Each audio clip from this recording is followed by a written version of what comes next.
Anamı çocuk odamla. Lagi.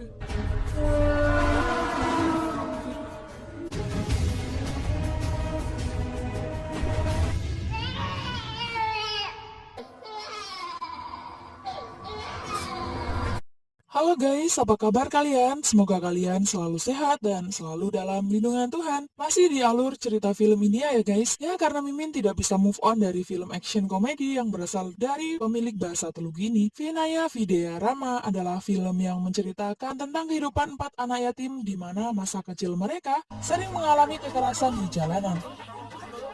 Hingga suatu hari, dia menemukan bayi laki-laki yang ditinggal orang tuanya. Tapi bayi itu juga yang mengubah kehidupan 4 anak yatim itu. Nah, tanpa basa-basi lagi, inilah alur ceritanya. Scene dimulai dan memperlihatkan keempat anak yatim tanpa tempat tinggal sedang mencari rongsok. Mereka makan dengan memungut sisa makanan orang. Sebenarnya, semangat belajar mereka tuh sangat tinggi. Mereka menemukan buku untuk dipelajari. Tapi sayang, tukang rongsok memaksanya agar menjualnya. Kehidupan mereka berempat seakan tanpa tujuan, tanpa kehangatan orang tua, tanpa kehangatan seorang ayah ibu yang mengkhawatirkan kondisi mereka. Saat mereka bangun di pagi hari, mereka selalu disambut pukulan polisi dan mengusir mereka. Mereka berpindah untuk berteduh, tapi mereka selalu diusir dengan kasar. Suatu ketika tanpa sengaja mereka melihat pembunuhan. Pembunuh itu khawatir kejahatannya akan terungkap sehingga memutuskan mencari mereka sampai dapat untuk dibunuh. Mereka berlari tunggang langgang sampai akhirnya bersembunyi di balik pohon yang tumbang. Scene berlanjut di keesokan hari. Mereka memutuskan untuk mengakhiri hidup mereka setelah takut mati dari preman. Saat hendak melakukan bunuh diri di jalur kereta api, mereka mendengar suara bayi menangis di semak duri di dekatnya.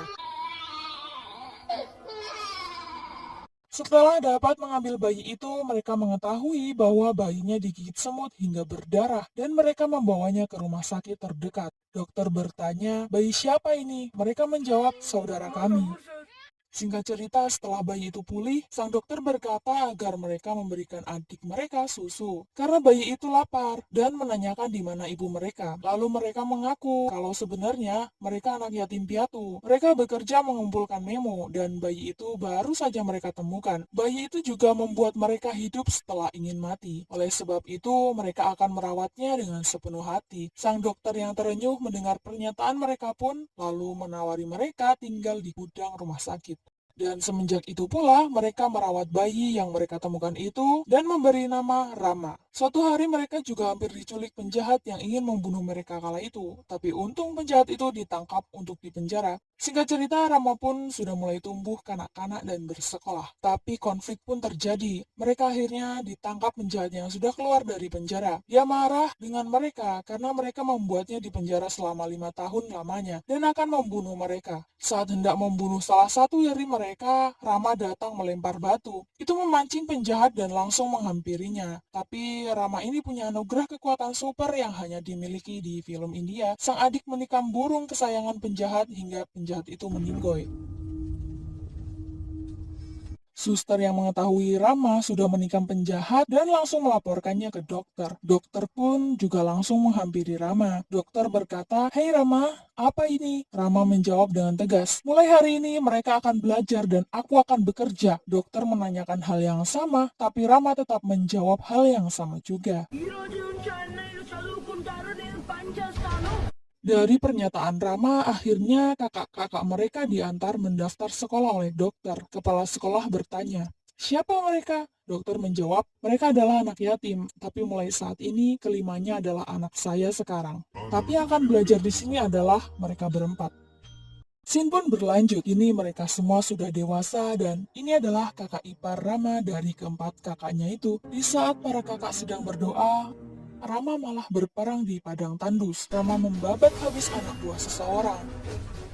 Sampai si pemimpin itu datang menghampiri Rama. Saat mereka berdua lari dan saling menghampiri satu sama lain, Rama menebas musuhnya itu hingga lampu tidur pun pecah. Ternyata Rama hanya mimpi aja guys. Kakak Gayatri menanyakan apa yang terjadi. Para keponakan dengan kompak berkata, "Paman terjatuh dan bermimpi membunuh seseorang." Kak Gayatri memarahi Rama karena membunuh seseorang walaupun itu hanya dalam mimpi. Kakak berkata, kejahatan tetap kejahatan bahkan dalam mimpi. Lalu Rama malah dihukum, yakni memasakkan sayuran untuk kakak-kakaknya. Saat Rama sibuk memasak, tiba-tiba cewek seksi tetangga baru mereka datang bersama kawan-kawannya. Dia bernama Saranya dan biasa dipanggil Pinky. Dia datang untuk mengundang keluarga mereka di acara pesta ulang tahunnya. Pinky juga mengundang Rama yang dia kira koki agar datang untuk bantu-bantu masak. Dan mereka pun bersiap-siap pergi menghadiri pesta itu. Scene berpindah di pesta ulang tahun Pinky. Terlihat Rama menggunakan setelan jas mahal yang membuatnya semakin terlihat mewah. Hingga tarian goyang lantai dansa pun diputar.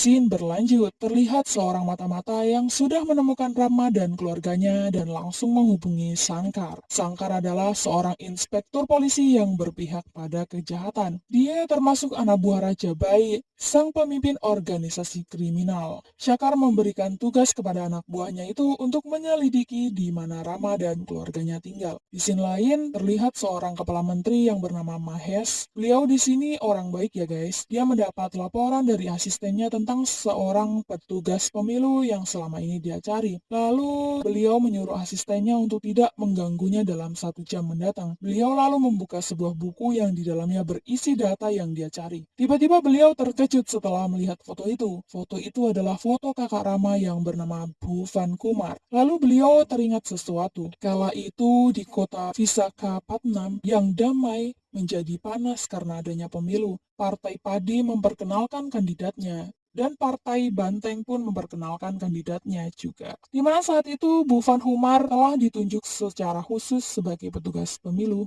Bhuvan Kumar mendapat laporan di perbatasan Chhattisgarh terdapat truk yang mencurigakan. Truk itu berisikan uang triliunan. Kumar memerintahkan menangkap mereka dan menyita uang itu. Ternyata truk itu milik Partai Banteng. Si kandidat Partai Banteng yang bernama Balem Balaram mendatangi Kumar. Dia menyogok Kumar agar mau melepaskan uang itu karena uang itu adalah miliknya.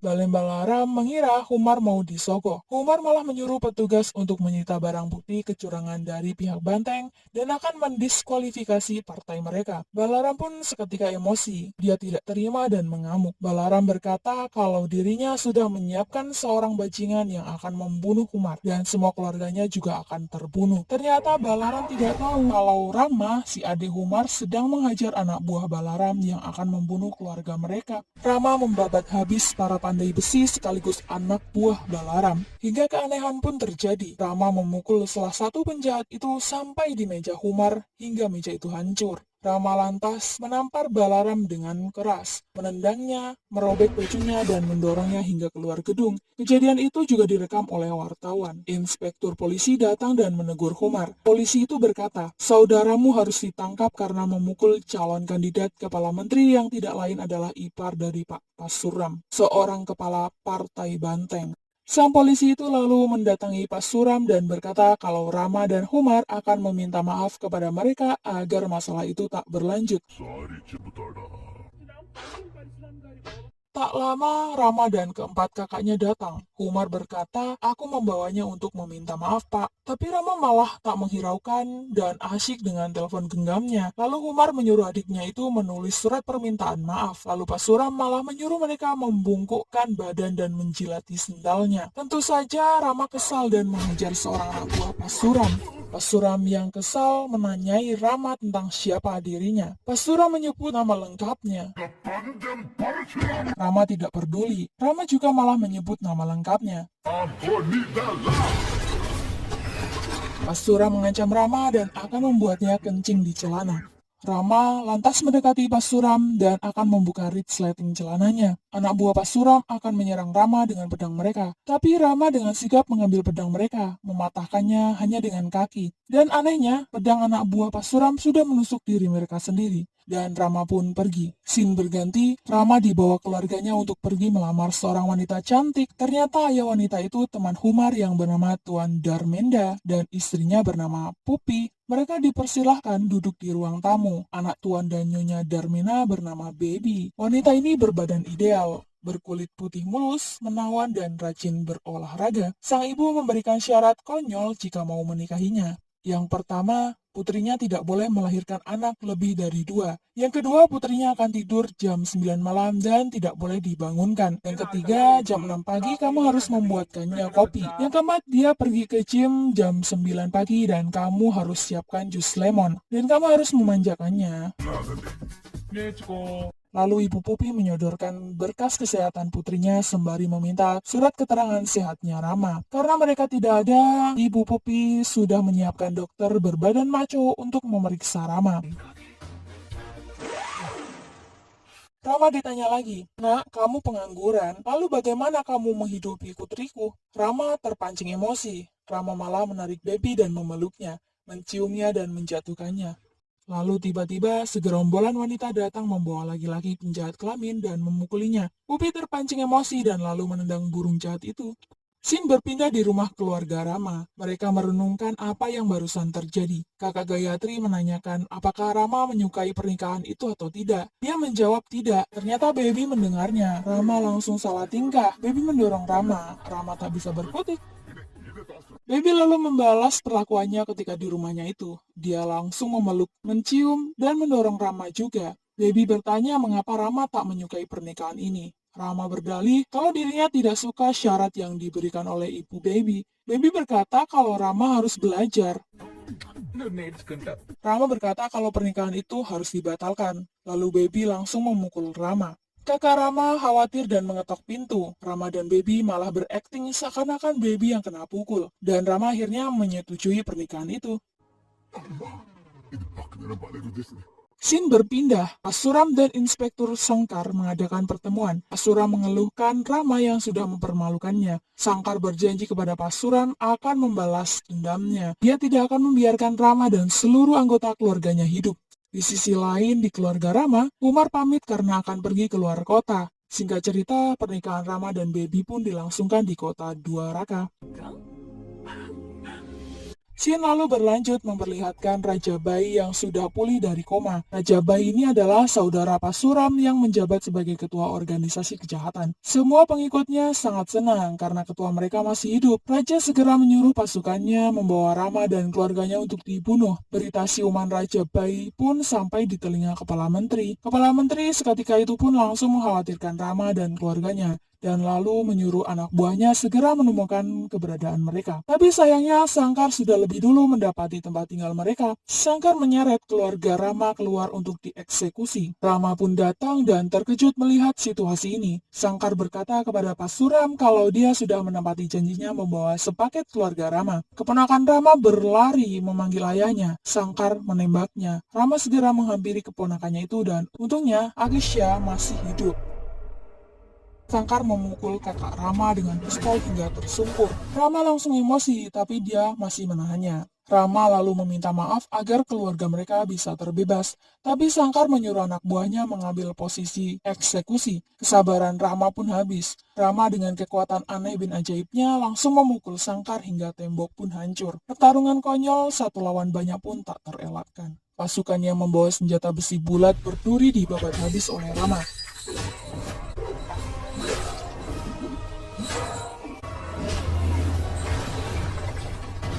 Musuh tinggal sedikit, dan pada saat Rama hendak menusuk musuhnya, ternyata 2 orang di belakang Rama akan menikamnya. Tapi beruntung 2 orang itu meninggoy karena tertembak. Ternyata kepala menteri dan pasukannya telah datang untuk menyelamatkan mereka. Lalu ketua menteri itu menginstruksi untuk memberi hormat kepada Rama. Melihat kejadian itu, Gayatri kebingungan. Mengapa sebagian mereka datang membunuh, dan sebagiannya lagi malah membantunya? Kepala Menteri lalu menjelaskan kepada Gayatri mengapa itu bisa terjadi. Itu karena satu orang yang merusak negerinya yang tidak lain adalah Raja Baimuna. Suatu hari di daerah Bihar terdapat tanah Buddha yang salah satu dari tempat itu terdapat zona perang berkelanjutan yang dihalangi oleh Raja Baimuna. Tentara swasta dibangun untuk melindungi desa mereka dari teroris dan bandit, tapi lama-kelamaan malah menjadi tentara pribadi mereka. Bahkan sampai pemerintah tidak punya kekuasaan melawan mereka. Ibarat bikin negara dalam sebuah negara gitu loh guys. Dan karena itu, Kepala Menteri membuat kesepakatan bersama Raja Baik dengan melakukan pemilihan umum. Sedangkan Kumar, suami Gayatri, ditugaskan sebagai pengawas pemilihan umum itu dan dia menyuruh para prajurit untuk menjaga ketertiban dan keamanan selama pemilu berlangsung. Kumar dan para prajurit menyita seluruh alat perang kepunyaan Raja Bai. Kumar berkeliling kota untuk menenangkan keadaan masyarakat sekitar.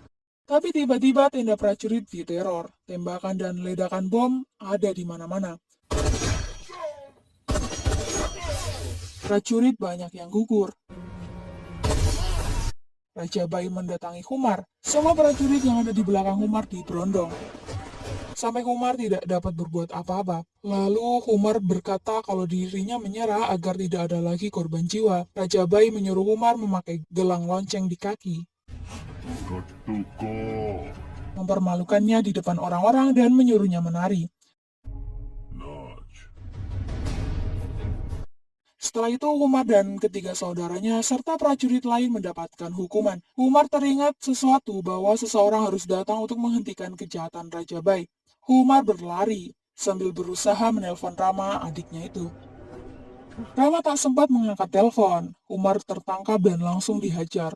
Untung saja Kumar segera share lokasi. Rama segera datang dengan prajurit lainnya, tapi Rama tertangkap oleh mereka. Dia diikat dengan besi yang dikelilingi orang berbadan kekar dan dibawanya ke hadapan Raja Bai. Seseorang membisiki Raja Bai dan memberitahunya bahwa Rama telah menghabisi 300 prajurit mereka. Lalu Rama menambahkan 100 meminta jalan, 100 mengetahui jalan, dan 100-nya lagi di jalan. Tapi tak ada satupun yang bisa menyentuhnya. Saat Raja Bai menyuruh prajuritnya membunuh Rama, seketika itu kekuatan aneh bin ajaib Rama pun tak terelakkan. Semua yang datang untuk mengejar Rama pun terbunuh.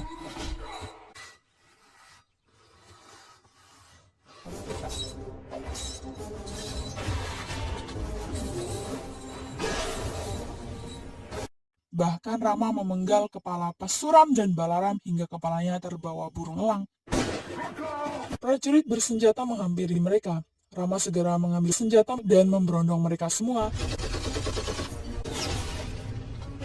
Rama akhirnya akan bertanding dengan Raja. Tapi sebelum itu mereka saling bercakap. Raja Bai berkata, "Jika aku tidak membunuhmu hari ini, maka aku bukan jantan." Lalu Rama menjawab, "Tidak ada rasa takut di tubuhku dan aku tidak takut mati." Rama menusuk perut Raja Bai, tapi Raja Bai balas menusuk Kumar. Rama kesal dan mengkapak wajah dan punggung Raja. Sayangnya Raja Bai tidak meninggoy. Dia hanya koma, seperti yang diperlihatkan di scene sebelumnya ya guys. Rama segera menghampiri kakak Umar, tapi sayangnya nyawa sang kakak tidak tertolong. Dan begitulah cerita kepala menteri. Mendengar kematian suaminya, Gayatri sangat terpukul. Rama berkata, "Aku meninggal berkali-kali, kakak. Aku selalu ketakutan jika dirimu mengetahui tentang kebenaran ini. Aku merasa mati setiap kali aku memanggilmu. Apa yang terjadi pada kami jika kamu tidak bersama dengan kami lagi? Maafkan aku, kakak." Mendengar hal itu, Gayatri luluh dan memeluk adik kesayangannya itu. Gayatri meminta agar diantar ke kuburan suaminya. Sesampainya di sana, Gayatri bertanya tentang keberadaan Raja Bai. Singkat cerita, Gayatri menemukan Raja Bai. Gayatri berkata kalau hari ini kematian Raja Bai telah ditulis. Gayatri juga mengatakan, "Suamiku punya mimpi hingga nafas terakhirnya. Yang satu adalah keluarga bahagia, yang satunya lagi adalah masyarakat yang bahagia. Kau menghancurkan mimpi pertamanya, tapi aku tidak akan membiarkanmu menghancurkan mimpi keduanya." Gayatri lantas memanggil Rama. Rama datang dengan gagahnya.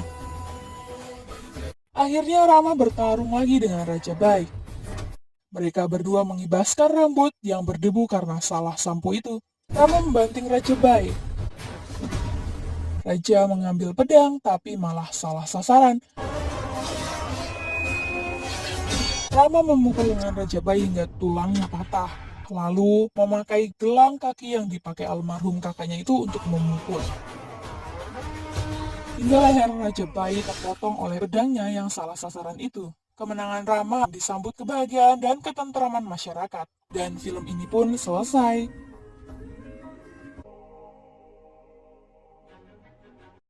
Cerita film ini memang agak membagongkan pemirsa. Walaupun begitu, terima kasih ya buat kalian yang sudah mau mampir di channel ini. Jangan lupa tinggalkan like dan saran kalian di kolom komentar. Dan sampai jumpa di alur cerita berikutnya. Terima kasih.